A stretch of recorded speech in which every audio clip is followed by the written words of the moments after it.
Welcome to Below the Line, where we talk about working in Hollywood from the crew perspective. My name is Skid. I'm a former assistant director and your host. Quiet on the set. Today, we're talking about Daredevil Born Again, the 9-episode series that aired earlier this year on Disney+. This was the first of at least 2 seasons that Disney is planning to produce, following 3 seasons of the show that aired on Netflix between 2015 and 2018. My guest today is Director of Photography, Pedro Gomez Millan. Pedro, welcome to Below the Line. Thank you so much. Super excited to be here. Glad you're here as well. Let me introduce my co-host today. Returning to the show is Gianni Damaia. Gianni, nice to see you again. Always happy to be back for any and all nerd episode things involving Below the Line. I'm thrilled to be here. Thank you for having me. Indeed. A warning for listeners, let me throw it out. Today's conversation will contain spoilers, so please catch up, come back and listen to us. Pedro, we were both super excited when we had the opportunity to talk to you, fans of the original show, fans of Daredevil in general, if I'm speaking for myself. However, I do want to say that it's no secret that Marvel, under the Disney umbrella, decided to rethink the direction of this series after production was already underway. That was in the news. We're going to talk more about that. But first, I'm hoping you can set the stage for us. What brought you on board in the beginning, and what was the original production plan? Yes, for sure. I read the script of the pilot that they sent me, and I was totally excited. I obviously knew about the show before. I'm not a hardcore comic fan. Like, I didn't grow up reading comics, although Calvin and Hobbes, if that counts, was like my favorite.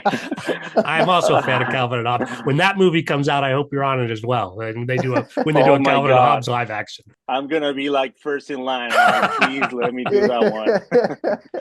So no, I mean, I read the script, and beyond, like, I love superheroes, and beyond the superhero part, which as a cinematographer, I'm always, excited to tackle on visually those stories. The script was super interesting, just in terms of like plot and characters. I'm drawn to, like, deep layered characters with interesting conflicts and storyline. And it seemed like, just if you were reading that script and put the superhero aside, it would be like, wow, this is a movie I could totally watch, So I got that script, and I was like, yes, I would really want to do that. And well, you were asking about the original plan, and when I interviewed and I got the show, the opportunity to shoot it, the plan was to do those 2 seasons that you mentioned earlier back to back. But then, we all know what happened. So the team decided to, like, just focus on finishing that one season and do the season later on, the second one. And Pedro, so what episodes were you originally slated to be the cinematographer for? With those 2 seasons back to back? Right. I mean, so we were 2 DPs on the show, so we were supposed to basically be alternating episodes, and we would be shooting kind of like half and half of the show. Got it. But I ended up, like, doing basically 4 and 5 and a bunch of additional photography all around the show. Now, Pedro, I'm curious, just because a lot of, I think, what Daredevil Born Again as a show is kind of identifying in the character is it's really trying to kind of take it to more of focusing on Matt in equal parts as a superhero, but also as a lawyer, because he does a heroic job as his just general profession. And I'm curious, just genuinely, as someone who's just combing through your IMDb, your work on the Lincoln Lawyer, did it have any association with them being like, oh, he's worked with lawyer photography before? Yeah, maybe. I don't know. I actually, that didn't come up at all, but maybe that's a question for them. But I feel like, how the industry works sometimes is like, you do something and then you've proven yourself, right? So people are like, oh, he knows how to do courtroom drama, he knows how to do comedy, and those things kind of help to get, to the next thing if they can see that you can do it. A lot of the times also, like, you can basically get boxed into something that you're like trying to get out. But at this time, maybe yes, maybe they saw that and they were like, he can probably do that. So I want to think that that helped my CV and that helped me put myself in Daredevil. Yeah. Was there a particular sort of style that you were trying to pitch in terms of the visual aesthetic of the show when your initial interview, when you were trying to pitch yourself for it? Yeah, totally. Like I did a very thorough visual treatment that I presented to the showrunners, and one of my ideas was like, and I feel like this was something that everybody was thinking, and I want to say like even like with the season that just came out, just hopefully feels like organic. Like I was leaning a little bit more into like a naturalistic light without losing that street crime New York drama. The previous Netflix shows were like very dark in terms of photography, like very deep, like New York, very in the shadows. And I love that. I think like it sets the mood and the tone, but we wanted to kind of like maybe get a little bit crack of sunlight, get a little bit crack of harder light in the corners in New York, like shine a light in the citizens of New York City, like have New York be a little bit more make it feel a little bit more organic if that's or naturalistic, but without losing that mood. They agree. That's something that they were excited about. And at the same time, we wanted to make it feel a little bit more like I don't know if analog is the word, but like we incorporate a lot of like zooms and with this Daredevil high sensitivity. So something that we could do in camera, or at least that makes it feel a little bit more in camera work rather than create a bunch of VFX around it. So yeah, I did like a really extensive treatment and presented to them.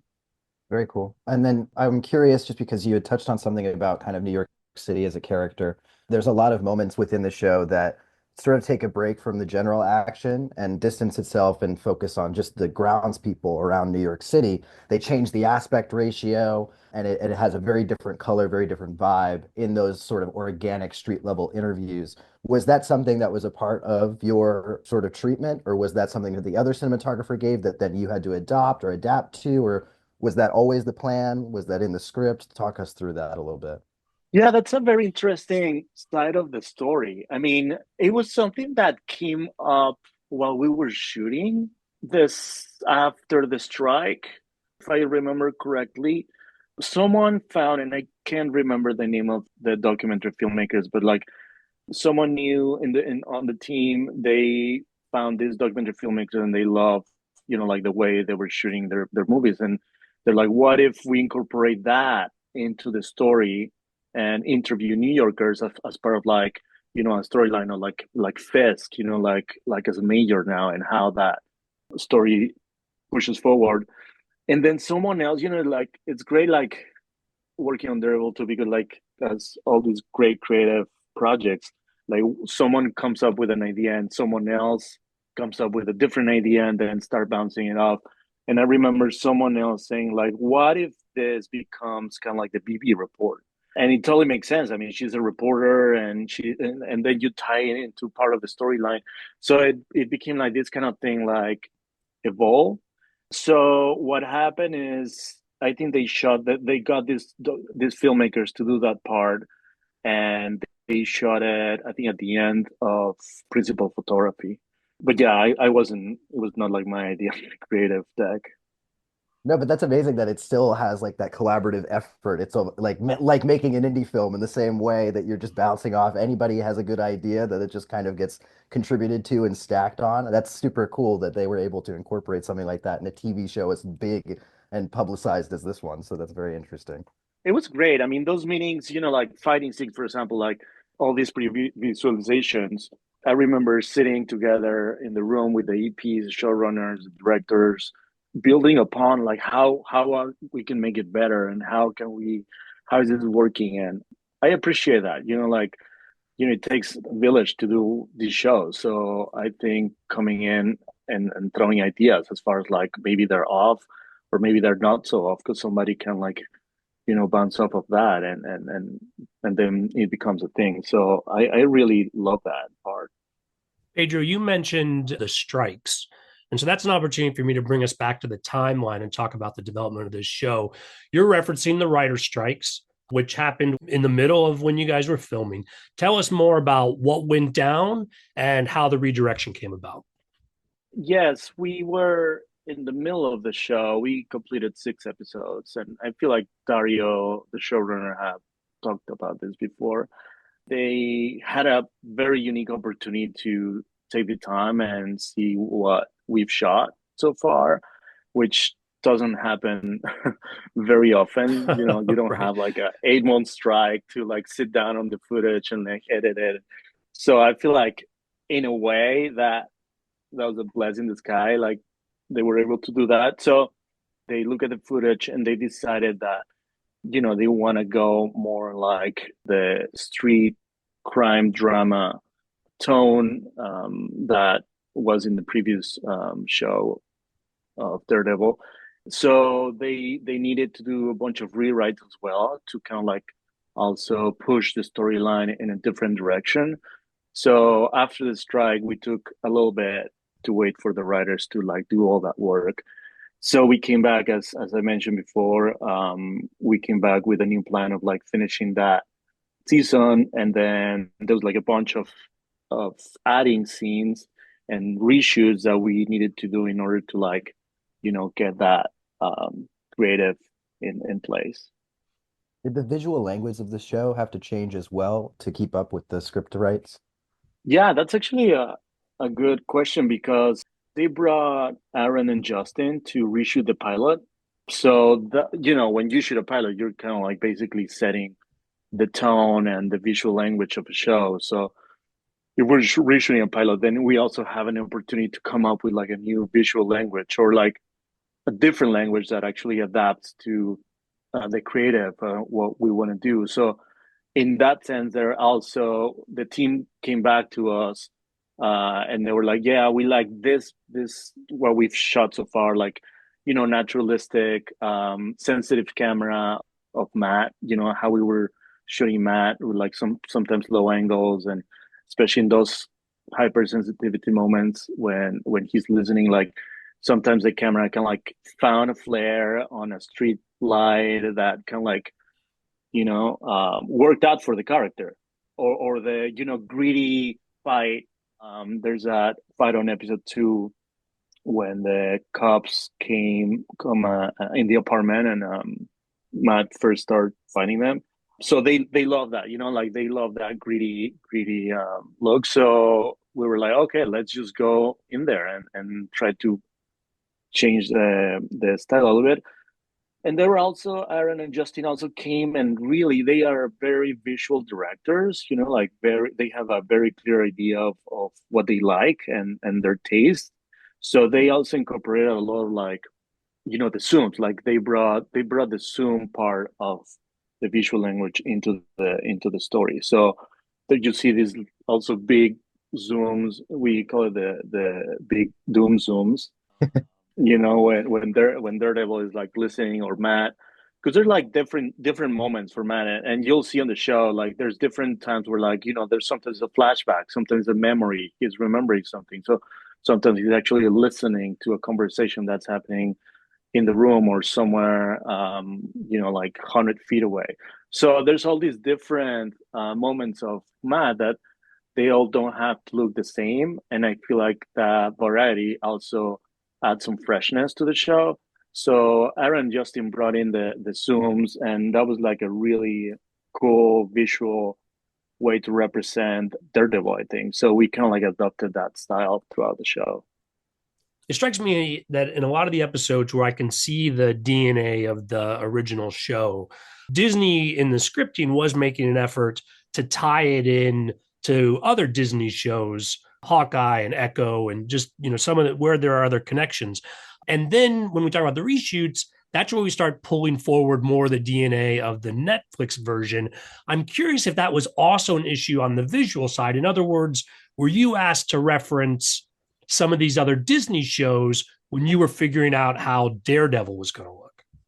Not really. I mean, no, not at all. We were doing our own thing, and we were like really full on Daredevil and thinking about Daredevil. And then all of a sudden you get a script, like episode 5, the bank episode, and then you see that they're referencing Kamala, and Kamala's dad, Yusuf, is part of the whole episode. He's like the manager of the bank. In those sense, I feel like there's a lot of reference like that, but it's on the page. And but visually, like we are in our own Daredevil Born Again world. Pedro, you mentioned episode 5, as we noted earlier. That was one of the ones where you were doing the lens work on. Couldn't have segued it better myself. Let's go deeper into this specific episode to remind folks this is the one that takes place in the bank. The entire episode, maybe except for a scene or two, is set in all around the bank. It's kind of its own standalone story. And so I'm curious about your approach to this episode specifically, and then we'll go into some more details from there. Episode 5 was super fun. It was great to get to shoot that episode. I mean, I really loved it. It was really challenging, but it was a blast. Like everything happens around the bank. And when we're location scouting in New York, there were just that many banks that you can we need to close down the streets, have scope, be able to basically take over. I think it was like a week or two or week and a half. And then, so we had a few banks, and then we ended up choosing one in Wall Street, which happened to be the same bank that Spike Lee shot Inside Man, coincidentally.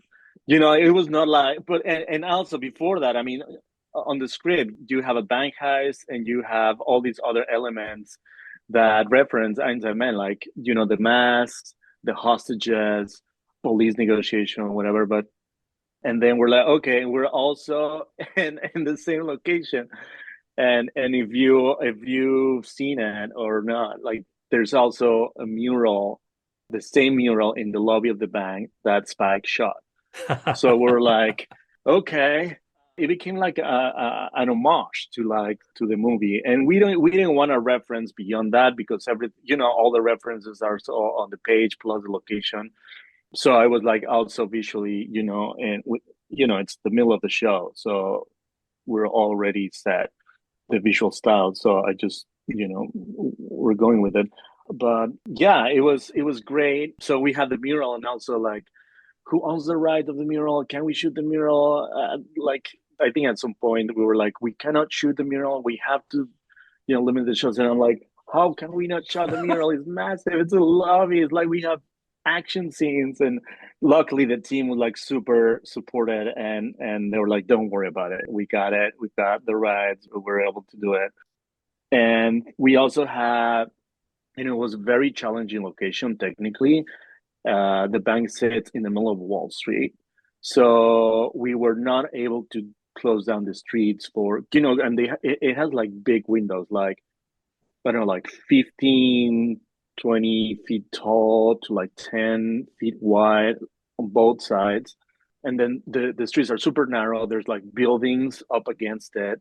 So when you're like, it's a super sunny, hot day outside New York, you're sitting in the middle of the lobby, and it's like dark. Like there's no light coming in at all. So we had to like take over the blocks, throw some light in, but we couldn't close on the street. Like there's all these like, filmmaking nightmares that I don't know if the audience is interested in hearing about it, but Oh, I'm interested in hearing about it, and they're just going to have to come along. No, keep going, Pedro. But anyway, we managed to do it. I was really proud the first day, like start turning lights on, and I'm like, oh, this worked. It's looking like something. So anyway, yeah, it was really fun, and we shoot most of the scenes in the bank and around the bank. There's also a schedule. You'll probably enjoy this story too. Like, schedules are like, I don't know how ADs do it. Like, it's just like a nightmare. It's like a puzzle that I'm like, at the end of the day, like, okay, I did my shot list, I'm out. And they're still like struggling with the schedule. And like, so everything fell into place. And there was just one scene that needed to fall somewhere. And it was like the fight between Matt and Devin, the lead robber in the alleyway. So it had to fall in a day because of the workload, but we couldn't company move because we're at the bank, so we had to find it somewhere there. And Wall Street is like a pain to shoot. And we're like, what are we gonna do? Like, So one day we're on the location, and I remember being in the van and kind of like seeing like an alleyway. It's like Gold Street, right? That guy, because I swear I can recognize where it was. I used to live down in the financial district, and it looked like it was like either Gold Street or John Street. It was like at that like intersection there. I remember that kind of alleyway look. Is that where you guys shot it? I think it's like around Van Damme, Mm. and there's like some bagels that are like in the morning, like Leo's bagels. Is that what it's called? Yeah, Leo's Bagel. I used to live Leo's bagels. at 10 Hanover Square, which is right next to Leo's Bagels. Every morning there was like a crazy line, and I was like, I gotta try those bagels. I mean, like people line up for that. Yeah. Leo's. I think I bought my team some bagels one day, and they were like delicious. So yeah, the alleyway is like it's like around the corner of Leo's Bagels, I think. Got it. Yeah. This was days before I was on the way on location. I saw an alleyway, and I was like, oh, that's a cool alleyway. And then I wasn't thinking about the fight. I wasn't thinking about anything. And then this came up, and I was like, I remember seeing an alleyway that could be interesting, but I don't know where it is. Because you're like talking with the director, and also, your mind is just like, and I was so disoriented. I didn't know where we were. So we're like, well, we have to figure out where this alleyway. So the team, we're all walking around. It's like, maybe it's this way, maybe it's that way. It was just like so funny. And then we finally found it, and it worked out perfectly, and it was great. So Disney's going to bill you as a location scout as well as a DP is what we're getting from this. No, I think what's cool about being a filmmaker too is like you gotta be open to the process of scouting. It's not like just relying on the locations department to find you what you want. It's like also a team effort, and if you don't communicate with them, it's also like harder for them to do it. So I feel like I'm always trying to be open, and there's so many curveballs like this in every production that you also need to know the story and the characters and see if this location kind of like fits in within the story. So I love also shooting in New York City. Like the city has so many things to offer, but you gotta like be open. Always be on the lookout. Yeah. It's Yeah. just to say it just because it's just so funny that it was actually shot at the same bank as Inside Man. But when Skate and I were talking about the episode, I am 99% certain that I was calling it just between the two of us the Inside Man episode. So that is just so funny to No. hear. Can we talk a little bit about the stairwell fight scene? Because I just thought it was so fun and inventive. And there's that brilliant moment where you show that shotgun just teetering on the edge as Matt is calculating it, pushes back, and then catches it just in time while he's also got this guy in like the craziest headlock ever. I'm curious though, when you're doing these, sort of elaborate fight scenes, and that one's kind of tamed down compared to some of the other bigger fight scenes in the show. Like it's a pretty brief one, even though it's like a very, very inventive one, I think, in terms of a cinematographic landscape. But I'm curious, does the stunt team give you a previs for how they want it to kind of look and then you go from there? Or are they just showing you the choreography and then you're deciding where to put the camera? No, the stunt team, they work almost like a little bit as a second unit when they're like planning the fight. Like they talk to the director. We have like a creative meeting, and they can like know the key moments of the story. And what I love about Daredevil and good action scenes, it's not like it's just action because of action. Like the action scenes need to push the story forward as well. Like there's some elements in the story that need to be considered, right? So it's almost like a scene, like between, I don't know, like do you learn anything from the characters? Anything new? Do they reveal anything? Do you see another side of the character that you didn't see before? Like that's the type of action that I like. And I feel like a lot of that was happening in this show. So what they do is like they create visualization and they share it with us, with me and the director and obviously the showrunners. And we give our input. And then I was like, wait, what if like, we do a shot from the top? Or what if like the camera moves this way? Or what if there's a reflection here? And then, so, we starting creative dialogue with them. And then they go back, they incorporate those ideas, and then they send it back to us because we're shooting at this point, like, or we're prepping, or and they come to set, they show it to us. We during lunch we look at it, we give our notes back, and then until we kind of like finalize it. And then at that point, because this is a TV schedule, it's not like, even though it's like it's a Marvel show, we gotta move fast, pretty fast. And that scene especially, we were so it was intense. It was intense to shoot it. So we gotta get it right. And there's so many elements that you have to like consider. And it's also a real staircase. It's on location. It's not on a stage. So we have to like, we cannot move walls. We cannot do a lot of things that you could do on the stage. So yeah, once you have everything planned out, then it's a matter of like doing your best and getting that shot and during the allotted time. Pedro, I want to turn our attention to episode 4. On 5, you talked about the bank and the challenges and the limitations of shooting in that space. What was different about episode 4? Again, that's more of a traditional sort of script structure and various locations, but in your approach, what caught your attention or what was different about that? Yeah, episode 4, it's also its own animal. I really like episode 4. I mean, you get to see Matt working the wheels of justice with Leroy, right? I love the way these two actors were attacking the scene in the cell.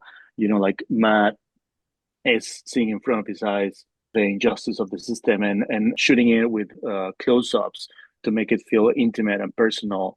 It was one of the, me and Jeffrey wanted to really attack that.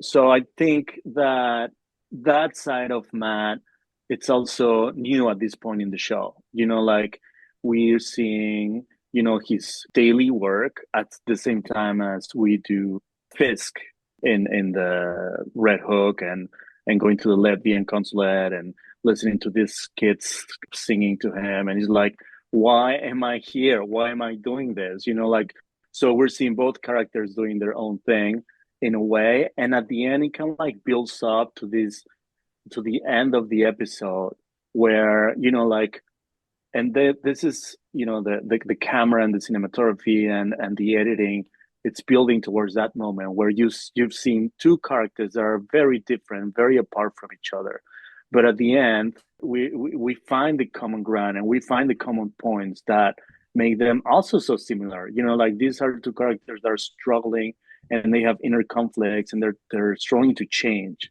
And I found that episode so touching and compelling after watching it. Like one thing is to be shooting it and imagining it, how is it gonna come through? But once you see it all together, I think it's very it brings them so close. And I feel also the show overall is like this tension between Fisk and Matt.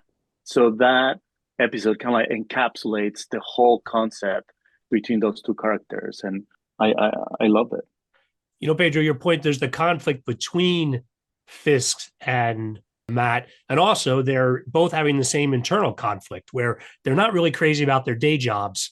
And that last scene you're talking about, yeah, with Matt is training with his billy clubs, and Fisk goes down into the basement where he's holding his wife's ex lover in a cell. And so, again, you're getting these parallels that I think are really well illustrated in this episode, to your point. Yes. Yeah, that's right. And like we try to help and push those parallels and visualize them on the screen with like camera angles and color and light. You see Matt not being able to sleep on an overhead shot with a red pulsing light, and he's like that visualization of his like inner conflict, like I gotta go up. I gotta go up to rooftop and do my Daredevil thing. Like he just can't help it. And the same thing with Fisk is like coming down to the basement, which is like also a new space in the show. Like we reveal something new, something that he's a mayor now and he's on in the spotlight. Something that it's new to him because he's also he's part of the mafia. He's a mobster, and he's lived in previous seasons underground on the shadow. But this time, like, and that also it's a compliment with episode 6, with the end of episode 6, with both fights, where like I shot both fights too, the ending, where after the fight with Adam, he sits down inside the cell, and there's like that hard light, kind of like present on Fisk's fight. And to me, it was like that hard light cannot escape Fisk, even in the most deepest, lowest parts of his life, and that hard light kind of finds a way to like touch him, and that hard light is very present throughout the show, like in the mayor's office, in his office during the day. And so that was also something we decided to do with Fisk specifically, kind of like a little bit on the show, but yeah, like a cool harder light on Fisk, just to make him feel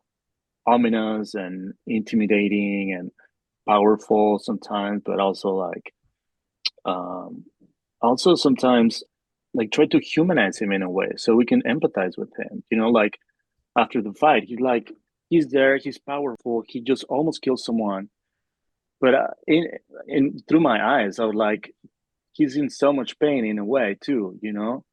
I want to continue with these parallels you drew out, Pedro, between the ending of episode 4 and the fight scenes in episode 6. Because episode 6, as we established earlier, was not one of your planned episodes as cinematographer, but these fight scenes, I'm assuming, were added as part of the redirection. Yeah, I want you to dive deeper into that and the work you did. Yes, so I did work on episode 6, and there's so many, like sometimes I don't even remember exactly what scenes, because there's all over, like Yeah. including episode 2, 3, 6, and 7. So I did those fights, which, like on episode 6 at the end, Daredevil fighting Muse, where the Ayala girl is laying down, and also Adam fighting Fisk. We shot the White Tiger, I mean, the Muse and Daredevil fight. So this was like a reshoot.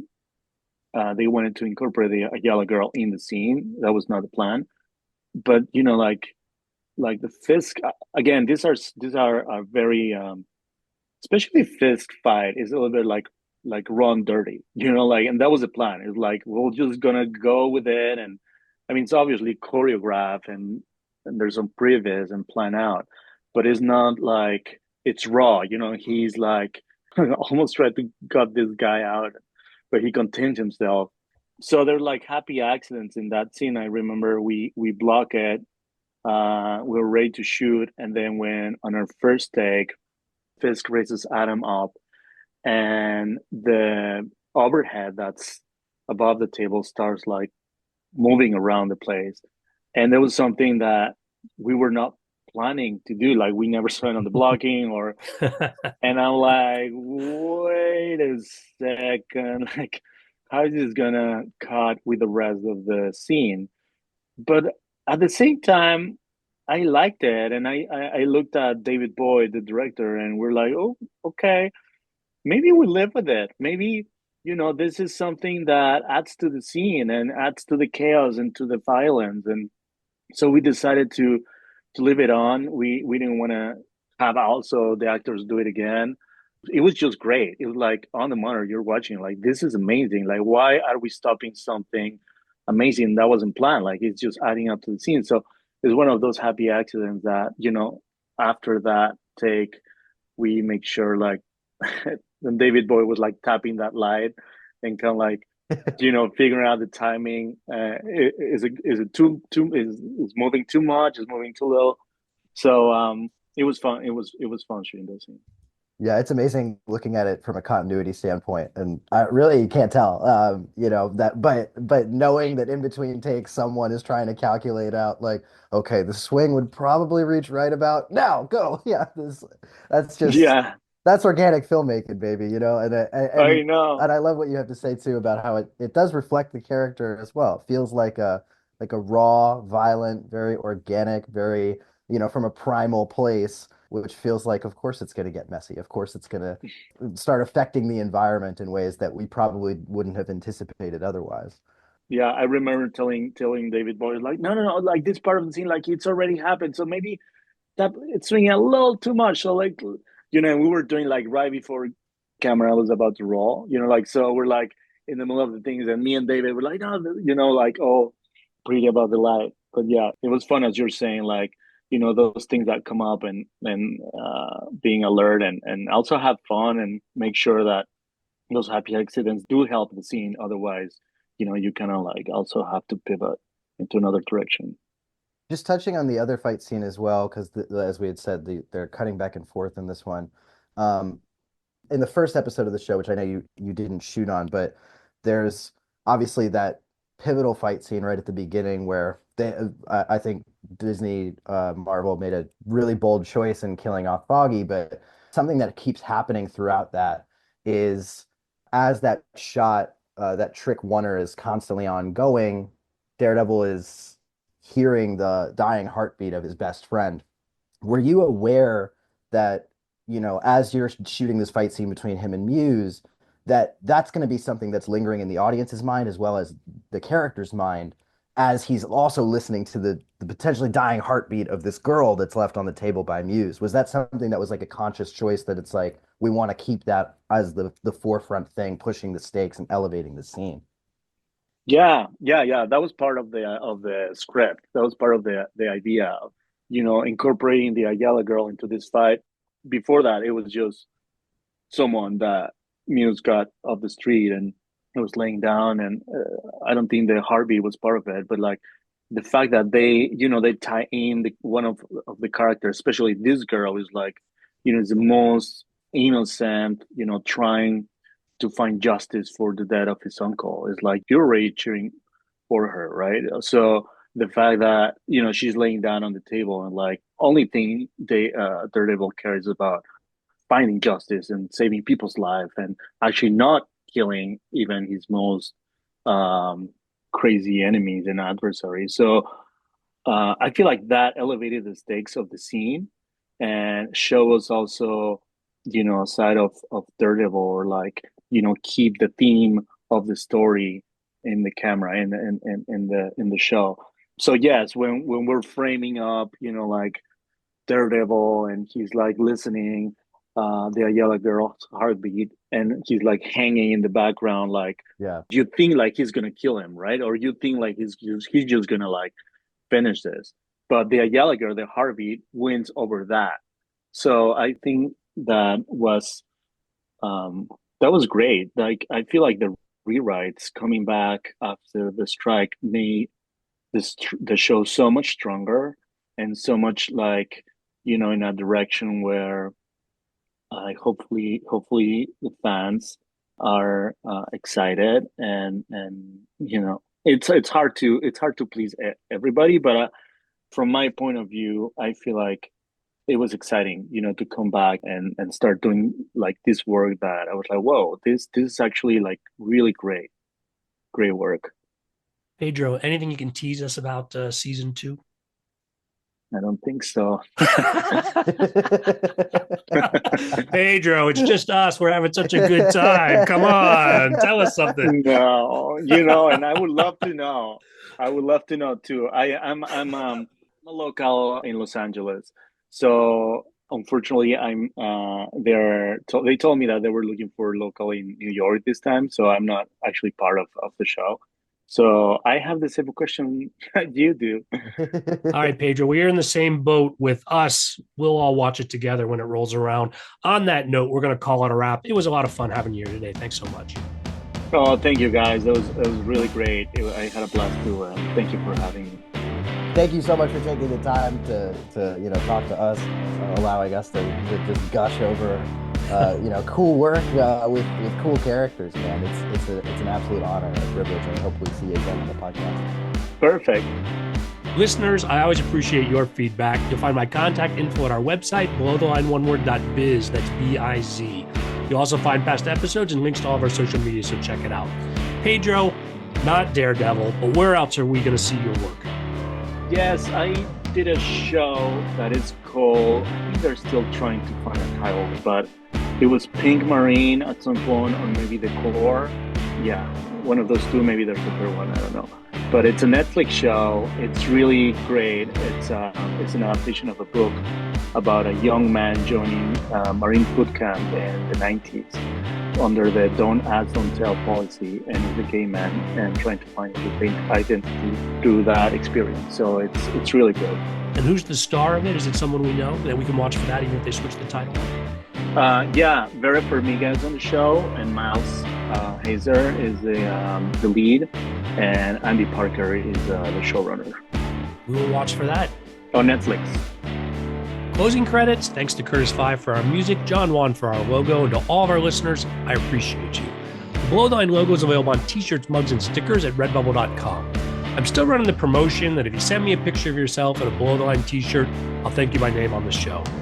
Other ways you can help. First, give us a positive rating wherever you get your podcast. Second, share a positive review with your friends, because that's how we find new listeners. All of that aside, whatever your engagement, the fact that you're still listening means a lot to me. Thanks again from Below the Line.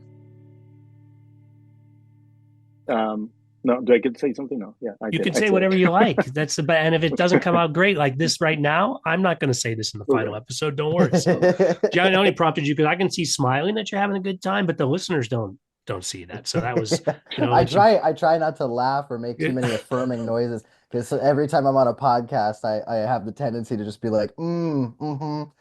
And people told me I do that too much. Those are a pain in the ass, I'll admit. But all right. I have my hands over my mouth, so I don't say that. I'm the same. I'm like, but I'm trying to avoid it.